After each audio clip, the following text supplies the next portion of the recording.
Okay, we'll call the meeting to order. Hello, Karen. Hello, Sally. From remote Pat, we'll be right back. Welcome to this meeting of the Accessibility Advisory Committee for the City of Quinte West. As our name implies, we are an advisory committee, and our duty is to report and advise on all matters that fall within our mandate, and to recommend such actions to council as may be deemed necessary. We are not able to bind or compel council to any recommendation we may discuss or make. First of all, just to be sure, do we have any disclosures of pecuniary interest to be declared tonight? Seeing none, we'll move to the next, the approval of the agenda for the meeting this afternoon, October 24th of 2024. Need to have a mover by Committee Member DeLine and seconded by Committee Member Robbins. All those in favor? Motion is carried. Next is approval of the minutes that were passed out for the meeting of September 5th of 2024. Once again, looking for a motion. Moved by Committee Member DeLine, seconded by, Committee Member Freeman. I keep missing things here. All those in favor? Motion is carried. Okay. Next, we have no delegations tonight, and there's no audience, I see, so we have no input there, and I don't need to read the next. So we'll move on to, right on to number 7 for the items for the committee's consideration. And the first one is the staff report from Louise regarding improving accessible counter service standards. Thank you, Chair. So the province established the most recent Customer Service Standards Development Committee in the summer of 2023 and tasked it to re-examine the long-range objectives of the standards and, if required, revise the measures, policies, practices, and requirements to be implemented on or before January 1st, 2025, as well as develop initial recommendations for public comment on changes to the standards and to consider public feedback and make final recommendations to the minister. So the committee posted its initial recommendation report on October 10th, and feedback is required to be submitted not later than January 9th, 2025. I was in an Ontario Accessibility Professionals Network meeting today, and one of the sessions was on this particular item. One of the committee members that actually sat on this committee to design it is a former municipal employee for Ottawa, so she was able to provide us with some insights as to what the impacts would be on municipalities. The committee has recommended that all of its non-regulatory recommendations be implemented within 18 months, and that any regulatory changes necessary be implemented within 3 years. Of the 11 recommendations published, the following should be considered for potential impacts to accessibility within the city. Recommendation 2, accessibility training. It acknowledges that training is mandatory for all employees, volunteers, and contractors. As members of the committee, you went through that when you sat on. And it is now recommending that accessible training be reviewed, updated, and delivered as required every 2 to 3 years or sooner to keep up with best practices. Previously, it was only required once you were appointed to a committee So it would have been within the 4-year cycle of council. So this is something that we may see that we will, if the recommendation is approved by the province, that we will end up doing more accessible customer service training for employees as well as all of our committee members. Recommendation 3, accessibility plans, refers to the multi-year accessibility plan, which are currently required to be updated every 5 years. Our multi-year accessibility plan is effective to 2025, so we are currently working on an update. The committee is recommending that multi-year accessibility plans be updated every 4 years to keep them in within the cycle of council elections, et cetera. They're also recommending that large organizations should develop and publish progress reports every 2 years. At this point in time, it's unclear whether or not designated public sector organizations such as municipalities would be considered within that framework. What the progress reports are supposed to show is the measures that have been taken to implement any strategies identified in the multi-year accessibility plan. Recommendation 4 is regarding feedback process. The committee has noted that duplication exists between the customer service standard and the information and communication standard, both part of the AODA, but 2 separate standards.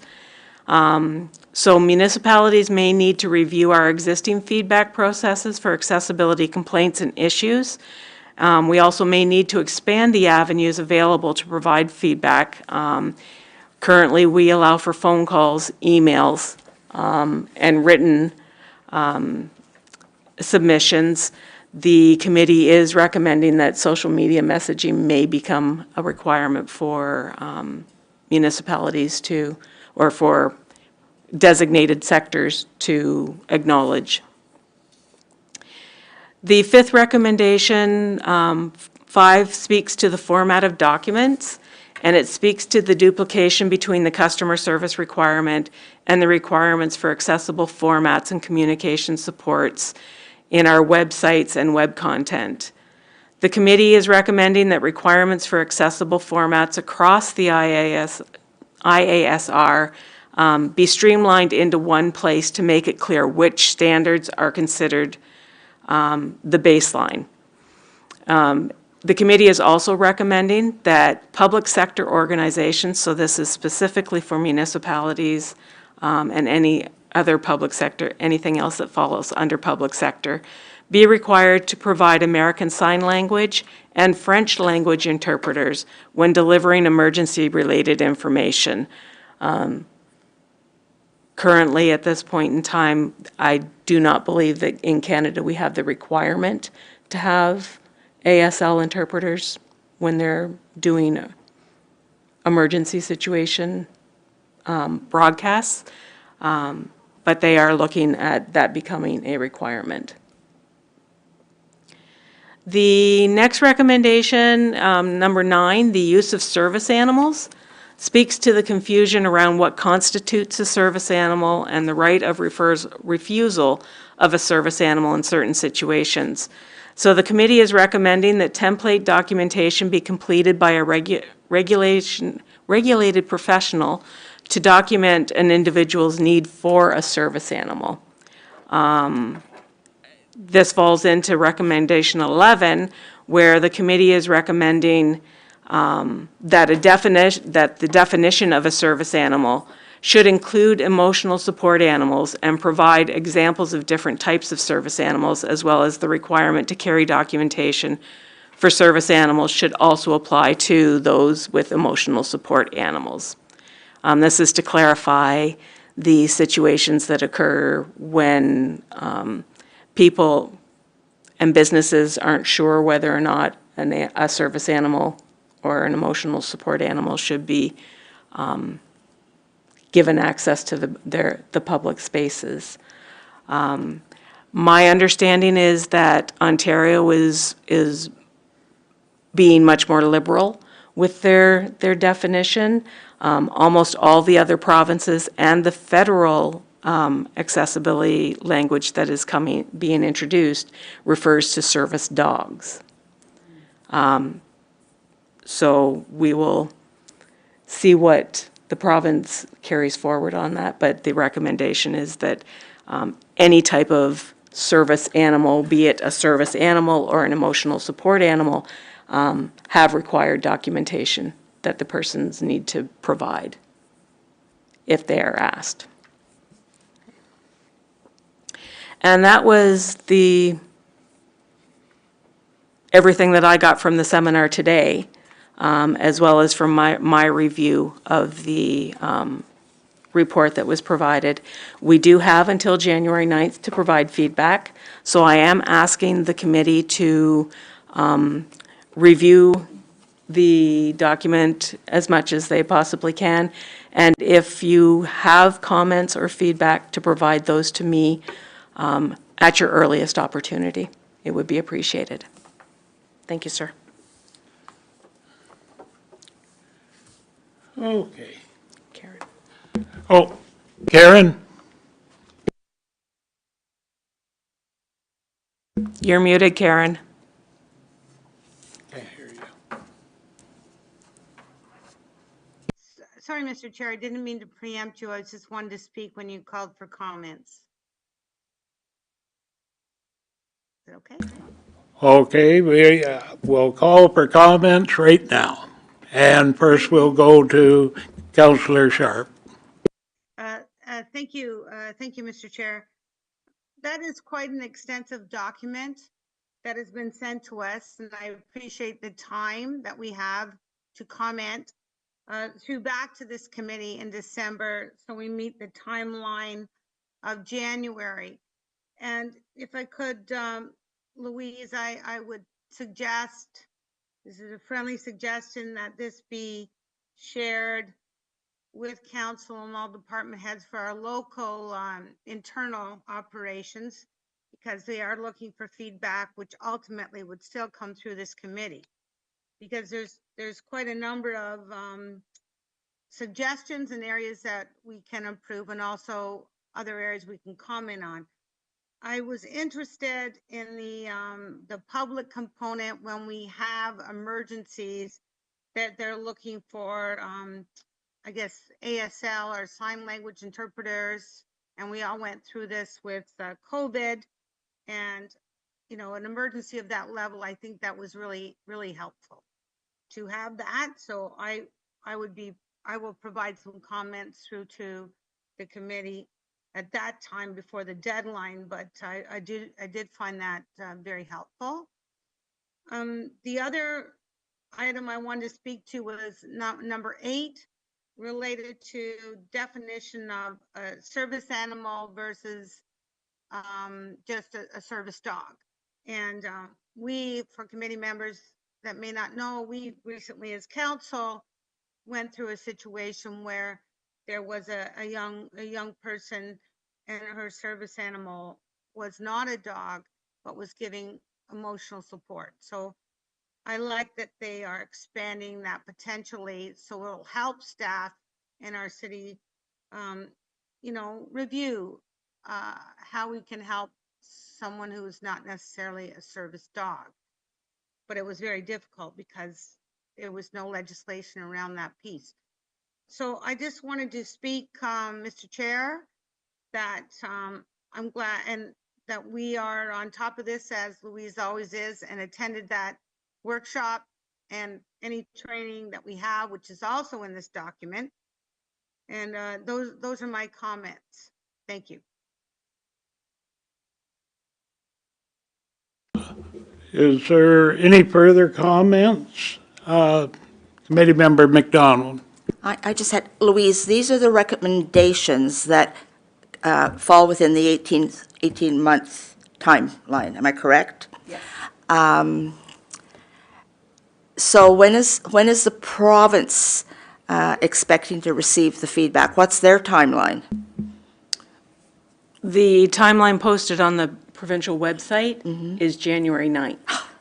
That, So I'm to understand then, because all of these involve costing, and I don't see any costing. I just, I don't think the timeline is realistic, and neither do you, but you don't need to say you don't. I will say it for you. I guess just a couple of other observations, speaking as, because I began my career as an orientation and mobility specialist with the Seeing Eye, and I trained at CNIB, and I trained at Seeing Eye in Morristown, New Jersey. I think one of the concerns around service animals that aren't dogs has to do with training. Guide dogs actually go through a training program, very specific and unique, and the dogs themselves spend between 14 and 16 months with a host family being socialized. So when they actually become guide dogs, service dogs, they're trained. My concern with emotional support animals and actually some of the other animals that are being used is that because they're out in public places, but they're not, in many instances, receiving the training that's needed to be in a public place. Now, I know that the Lions Club and a couple of other training schools for guide dogs have extended their training programs a little bit further, but that would be the concern I would have in terms of making it too broad with respect to service animals, is that even with the best trained guide dogs, a lot of it comes down to the handler, not the dog itself, because the dogs don't act independently. They act at the command of the handler. So that would be my only concern.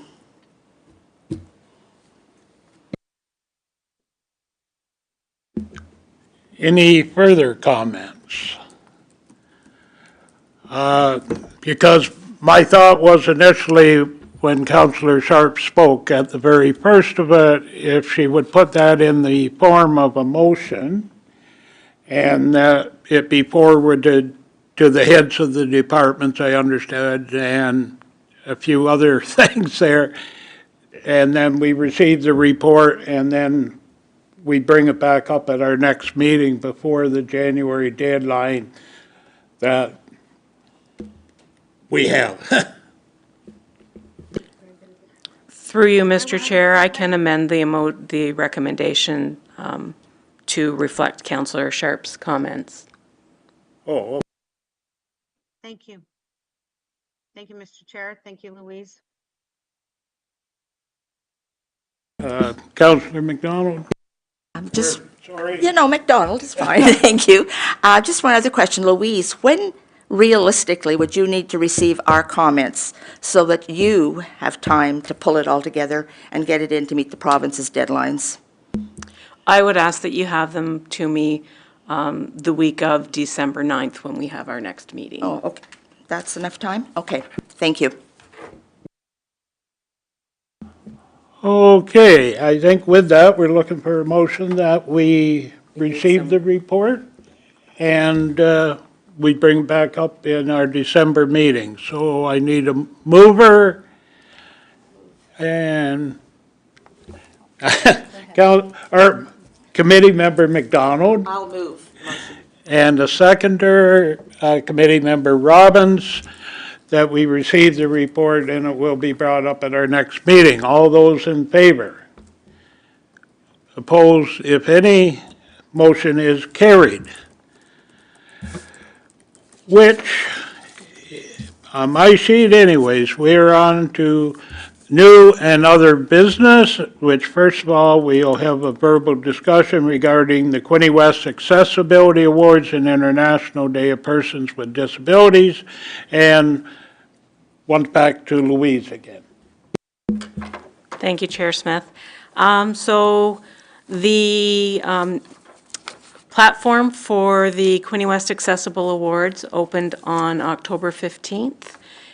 It will remain open until November 22nd. It's being promoted on the municipality's website as well as their social media channels. We have received one nomination to this point to be considered. The awards ceremony will be held in conjunction with the city's recognition of International Day of Persons with Disabilities on Tuesday, December 3rd. I have met with Jan Hazelton of Hazelton Studios to confirm the creation of our awards, and I'm excited to see what she brings back to us. She's got a really creative idea behind, so she is working to bring together a sketch for us that I'll be able to share with you guys, so you get the feel of what it is she's proposing.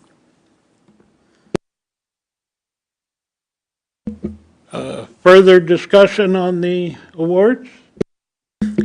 I did want to ask the committee if anybody had had any time to consider possible keynote speakers for the International Day of Persons with Disabilities event, so that because we are getting close to having to finalize that.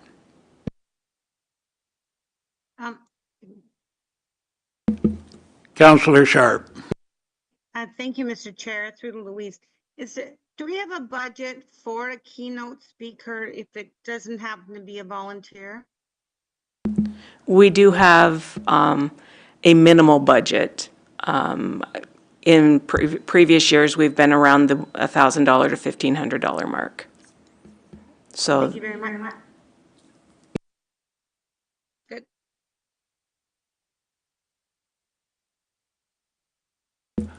Committee Member McDonald. Do we have anyone in our own community that people would suggest? Are we looking afield, as they say?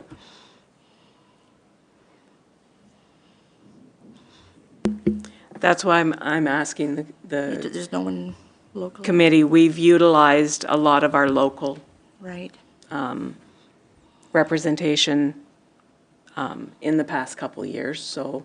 So what about someone like David Lepofsky or Michael Kirby, former Senator Michael Kirby, someone like that to come and speak? Because Michael Kirby has an extensive background in mental health and persons with disabilities, and obviously David Lepofsky chaired and is the person responsible for the AODA in terms of that's the provenance of the legislation. So what about someone like that? Fantastic.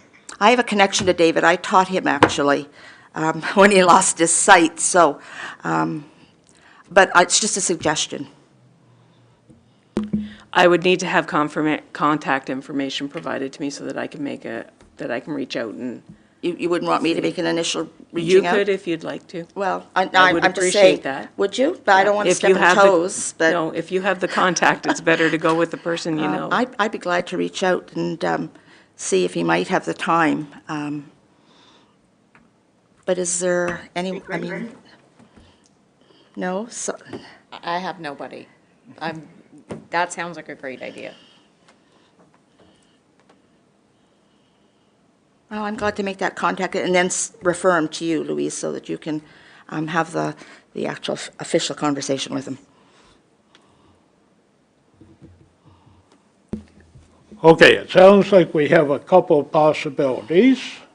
I was trying to think, I read about somebody local just recently, but I hadn't even thought about this, and I can't remember the name. So if I see it, I will let Louise know, and I would ask that any of the other members, if they do think of anybody, to make the contact so a decision can be made on the speaker. Looking for any further comments?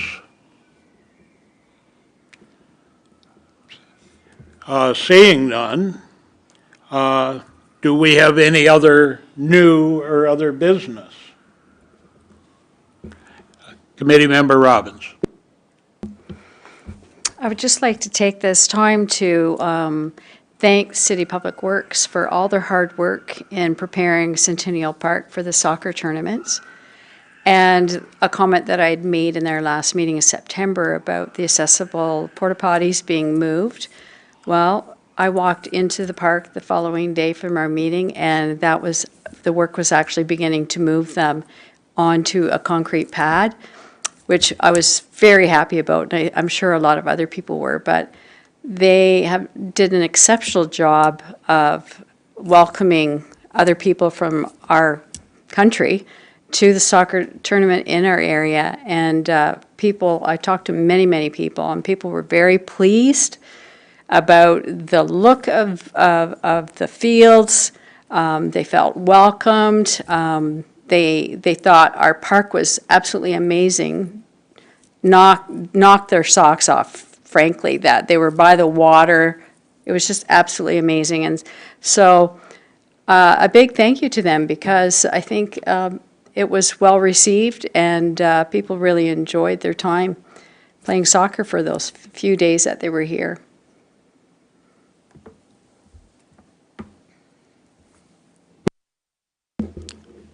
I could say personally, or as chair, that I'd like to thank Committee Member Robbins for a positive review. It's always nice to hear positive. It's so easy to find negatives, but the positive is appreciated. Do we have any other discussion or business to attend to? If not, then we could look for a motion to adjourn. Moved by Councillor Freeman, seconded by Committee Member Deline. All those in favor? Motion is carried and meeting is adjourned.